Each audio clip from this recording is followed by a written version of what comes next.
Our next speaker is, the subject of his paper is Our Virtual Future. So it's another example of the simulation approach, and the speaker is Manuel Pimenta, who is the president of Lunar Explorer.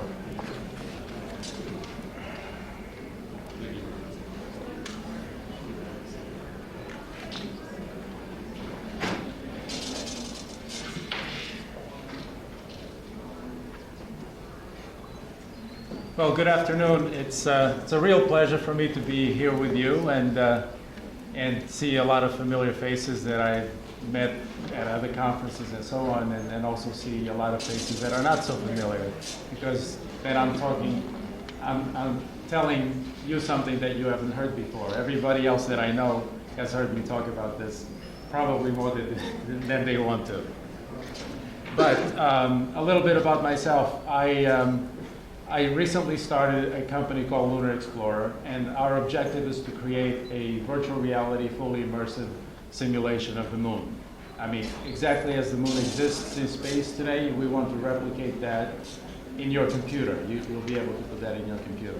And we're developing it as a virtual reality, fully immersive product right from the beginning. The architecture supports the head-mounted displays and the head motion tracking sensor and any other devices that you want to plug into it, like motion platforms and so on. I guess I've been really involved in space advocacy for about 6 years, and I basically go out and do anything that I can think of doing. I go and I talk to school kids in my area. I'll talk to anybody from a kindergarten class to a college senior class. I go to Washington every year and do lobbying in Congress for space issues. And all of these things sort of come together at some point. Like, my experience in Washington is that the politicians are not interested in space issues because their perception is that the constituents are not interested in space issues because they don't talk to them about it. So you have this catch-22 situation where you really need to develop the grassroots movement, where people start talking about space, start asking their leaders what are they doing about space issues. And that's one of the motivations for me to create the simulation, is to bring that experience, make it accessible to every single person. Like Chris Jones was talking about, even when we have large-scale facilities on the moon and we have maybe thousands of people living on the moon, even when that's our reality, there will be billions of people who never get to visit the moon. Well, it just shouldn't be that way. By creating a really realistic simulation of the moon, you sort of give every single person on Earth will have a chance to experience some aspect of what it's like to visit the moon. And we think that's really inspiring. I mean, this conference opened with Bert Rutan talking about how we need to go out there and inspire, and that's a theme that's been repeated all throughout this conference. And of course, we all agree it makes all the sense in the world. That's what we need to do. The question now is, what are the best ways of doing that? And virtual reality, if you're familiar with the technology, has just tremendous potential to do that, because it's not a transfer of information so much. Virtual reality experience is not an experience where you sit there and you receive information. It's an experience where you're immersed in a new reality. We take you out of your world where you are right now, and we put you in a new realm of possibility, something that you may have not even thought about or imagined or conceived of before. And the thing with virtual reality is it's another one of those technologies that is always 5 years away. So for the last 25 years, since I first found out about virtual reality, the projection is always 5 years from now we'll have the equipment and the software to make it really work. And I've tried some of those early virtual reality systems, and frankly, they were, the experience left me with a sense that I don't want to try virtual reality again. So that's all changing, and now the reason that Lunar Explorer came into existence is because we were lucky enough to connect with a company that developed a completely new software architecture that's powerful enough to simulate the moon in a very high degree of realism, and do it so you can run it on your computer, on your desktop PC. You don't need an $850,000 machine to run it. So, that's a little bit of context and background. So we'll get started with the slides. Most of us are pretty familiar with this quote from Arthur C. Clarke about how advanced technologies are indistinguishable from magic. And I want you to hold that in mind, because that's really what we're trying to do. We're trying to create a technology so advanced that you'll have to remind yourself that what you're witnessing is not magic, that this requires some equipment. We want you to forget that there's equipment involved and give you the experience of actually being there. So we'll use an analogy, which is a short time trip. We're going to go back to 1903. We could have picked any year, but 1903 holds some special significance here. Exactly. Yeah. So let's look at what transportation looked like in 1903. This was the high tech of consumer level transportation, the state of the art. And we also had Harley Davidson, which we're familiar with, but most of the everyday transportation really looked more like this and like that. And of course we know the significance of the bicycles as well, because out of that technology, that's where aviation came from. And this was the business class jet of the time.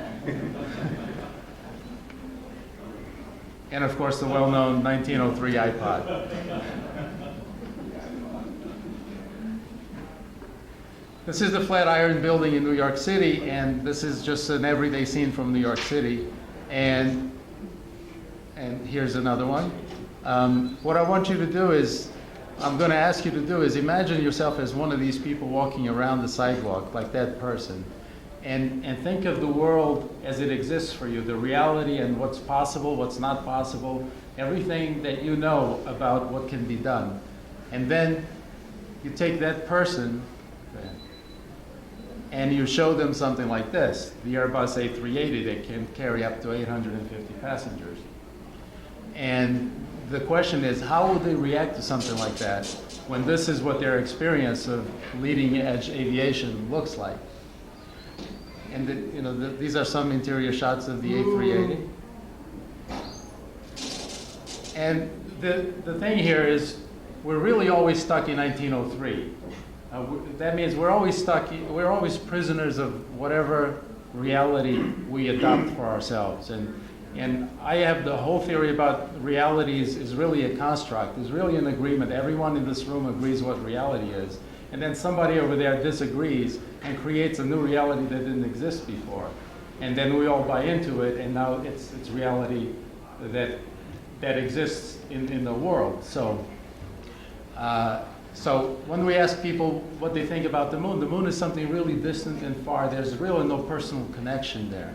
So we want to change the way that people experience the moon. And when they think about the moon, we want them to have a more personal connection to it. And the reason for that is because we want to inspire and we want to show what's possible, and want to start opening their minds to the possibility that all of this is within reach. I should also backtrack a little bit and let you know that I belong to the Space Frontier Foundation. I'm an advocate with the Space Frontier Foundation.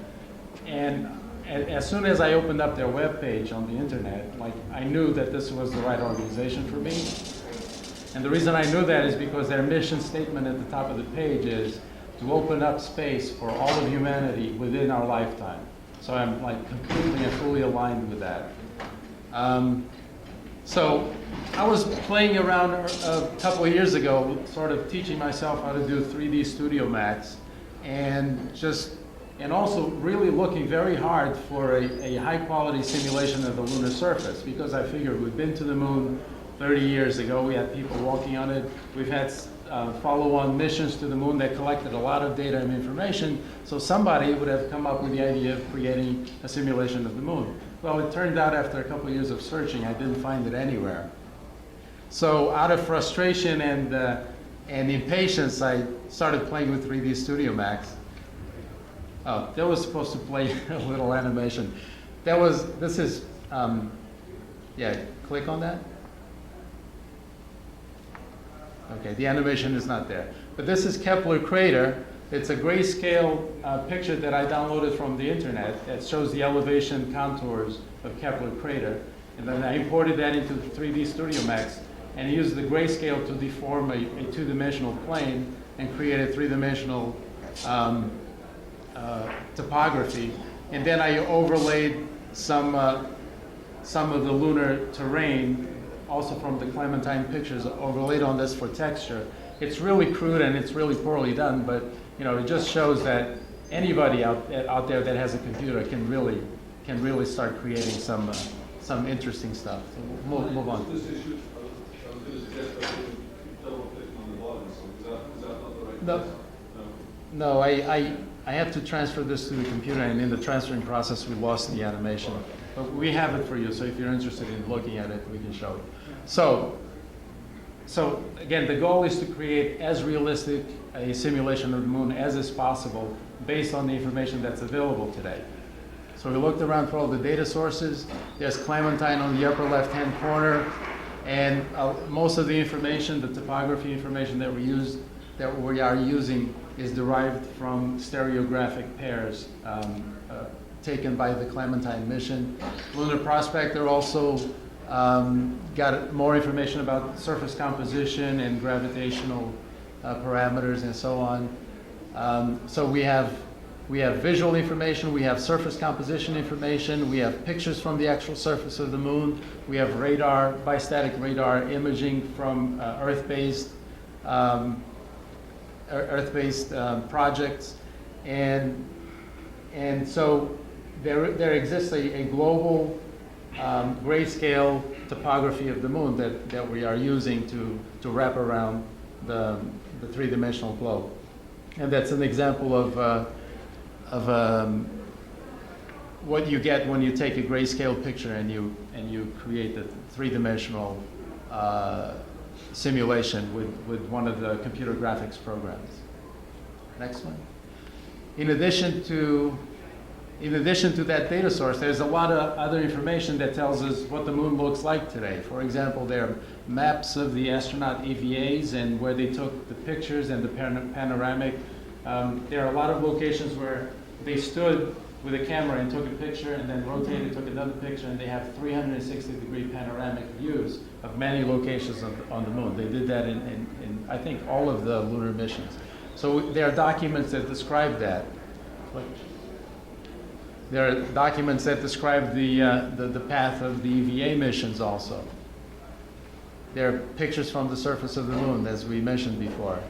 This is extracting the film out of the camera system that was taken aboard the Apollo command modules, and they took high-resolution pictures as they orbited the moon while the landing module was on the surface. And so in order to recover the film, they actually had to do an EVA operation and go and pull it out and bring it back into the capsule. So what you're looking at now, this is not a picture of the moon. What this is a product of our simulation. This is the moon recreated by the computer.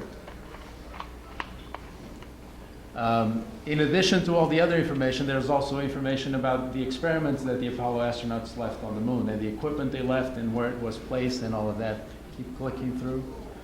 And other missions like the surveyor missions and so on.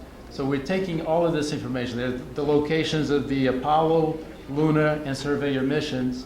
And so if we're going to recreate an authentic lunar experience, we want to really include all the known detail about this. So if you come and visit the moon virtually, you'll be able to visit the Apollo landing sites. You'll be able to walk over and look at the reflector experiment. There's a piece of equipment sitting there. And go anywhere else on the moon where we've sent or left equipment, and it will be there.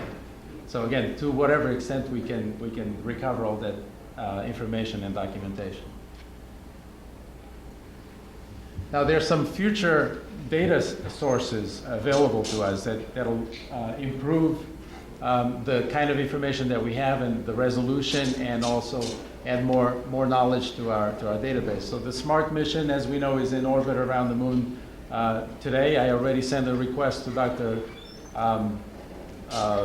Benoit if the ESA is going to make that information available, then I would like to be first in line to get it. There's the Trailblazer mission, which is the first fully commercial mission that's scheduled to be launched to the moon. And of course, the mother of all lunar reconnaissance missions is the Lunar Reconnaissance Orbiter that's scheduled to launch in 2008. And it carries a suite of 6 different instruments. Its main purpose is really to try to find the water that we think exists on the moon. Most of those instruments are dedicated for that purpose. The one that we're most interested in is the Lunar Orbiter Laser Altimeter, which is going to give us orders of magnitude better resolution on the topography. We'll be able to really download this information, and the way we're designing our architecture for our lunar simulation, as soon as we have a new data model, we can just slip it in. It doesn't require any new development. Just slip it right in, and instantly you get that much more realistic presentation of the moon. And of course, there are many things we can do with this. We can organize information in layers, and then we can turn the layers on and off and show you the distribution of titanium or iron or magnesium, and put it in an environment that you can interact with and can be immersed in. So here's trying to create a technology that looks a little bit like magic. Think of the lunar simulation as a magic portal. And you're entering into a holodeck, essentially. You put this equipment on, and you step out onto the surface of the moon, and then you spend as much time as you want there, and you can go over and look at all the equipment. You can even manipulate the equipment, move objects within the virtual environment. You can walk all around. You can actually walk up the ladder and go inside the lunar module and see what the living quarters look like. And at some point in time, we hope to make it possible for you to actually interact with the astronauts as they're doing their work on the surface of the moon. So since you've got a virtual portal or a magic portal, when you're tired of being in this location, you have some options. You can just walk away or take off and fly to some other location. Or if you're too impatient for that, you can just open up another portal to another location on the moon and keep going and walk through that. And now you're in a different place, and now you can look around everywhere. Keep going.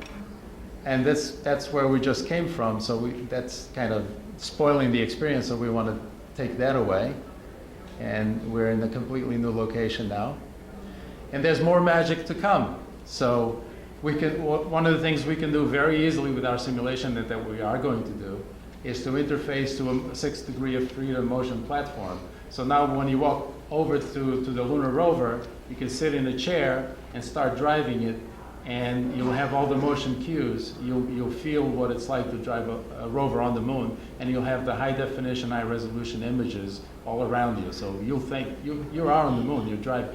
By the way, if you're not familiar with head position tracking sensors, it's a sensor that the computer uses to figure out where you're looking, how your head is moving. And so if you move your head, the computer moves the image to adjust it. So if you've got the virtual reality headset on with a head tracking sensor, and we put that system on you right now, you're no longer in this room. Now you're on the surface of the moon. And as you look behind you, there's the moon behind you. And as you look above, there's the Earth in space. And this room disappears. And now you're in a different place, in a different environment. And so you can get to experience what it's like to drive one of these on the surface. Now, we think there'll be other methods of locomotion on the moon, and this one particularly I like because it's a good interface device. It lets you step onto a Segway. We're familiar with Segways, right? You step onto it, and then we can, of course, put a motion platform under the Segway. And as you move over the surface of the moon, you can get all the motion cues, but you don't need a large area to be walking around, which makes it less practical. So you can still feel the sensation of actually moving, traversing the surface of the moon by doing it on a Segway that's riding on top of a computer-controlled motion platform. And NASA is very familiar with segways. They actually use them as mobility bases for their robots. It's just a modular component. You take a robot, you stick it on a Segway, and you do a little bit of interfacing, and you've got a ready-made way for the robot to move itself around. This is Mr. Burt Rutan. We had the privilege of having him try out our demo in Los Angeles last year.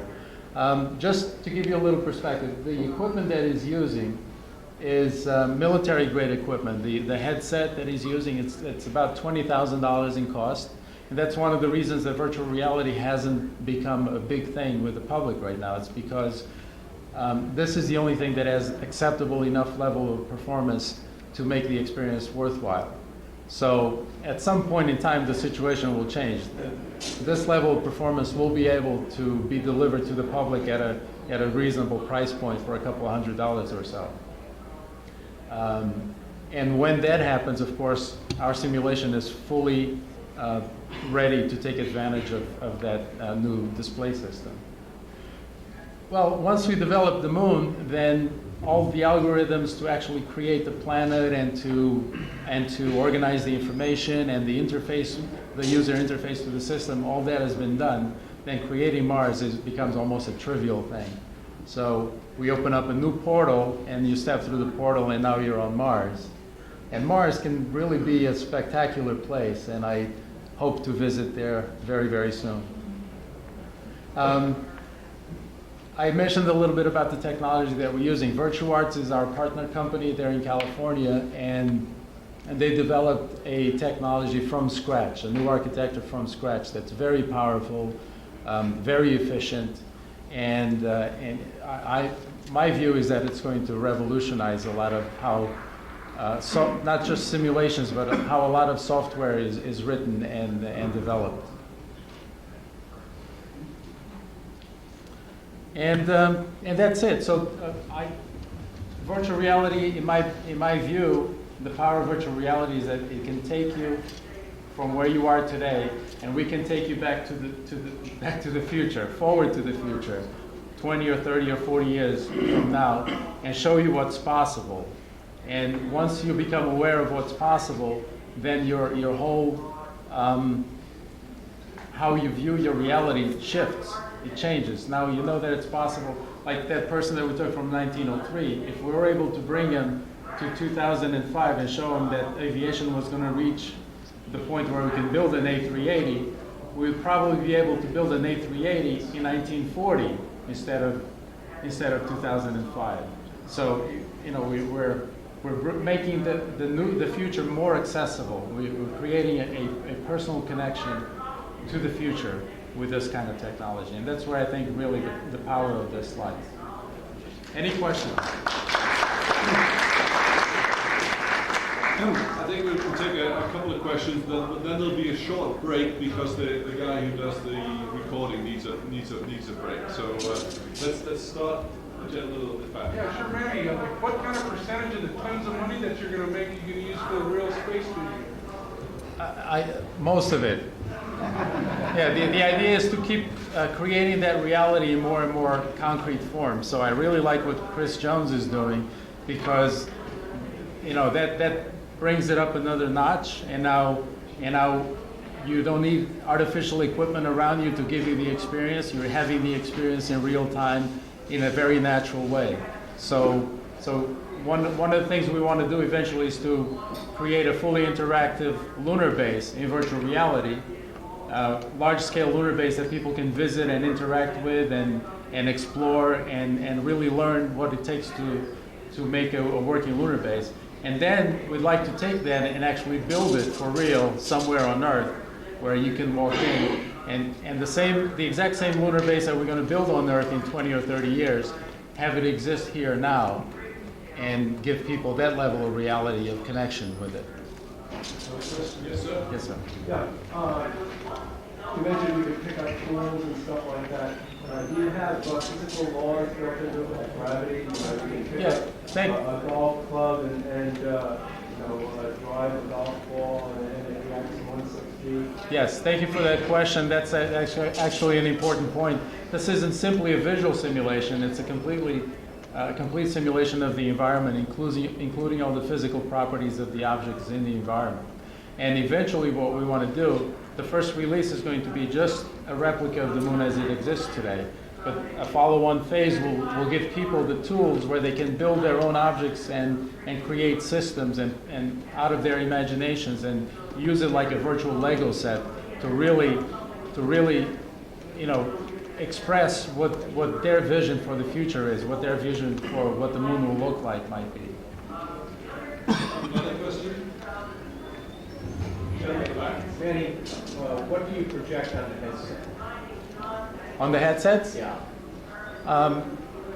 We're actually looking into that, and it looks very promising that within the next 2 or 3 years, we might be at the point where we can market the headsets, the full virtual reality interface system for a couple of $100, maybe $200 or $300. So that looks very promising. I don't like to talk about it too much because it's really a virtual arts project that they're doing, and I'm not really familiar with the details, but that's what they're telling me is going to be happening soon. Yes. Manny, you put rocket assist on your rotors? Excuse me? Rocket assist on your rotors? Really get some flight out? You'll get to do that. Once we develop phase 2 and we release it, you can modify the rover or build a completely new rover from scratch, or build an entirely new vehicle like maybe a lunar spider that uses legs instead of wheels to move around the surface. Anything that you can come up with, you'll be able to express through a system like this. There's another question over here. You were saying that in the next few years you might be able to make the headset something more affordable, but is that also going to sacrifice the type of quality experience you're going to have? As in, when I'm looking around, do I actually feel like I'm moving, or is it just going to be like watching movies, or do I really get a more 3D experience, even though it's going to be significant? Yes, another good question. What we're doing is we want to replicate the level of performance that this $20,000 unit gives us, and anything short of that simply is just not acceptable. Again, the experience is all about authenticity.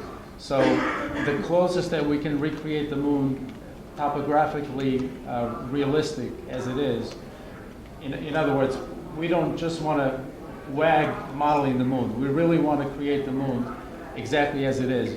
And we do our best effort based on the information available. So our drive is always towards that maximum level of authenticity.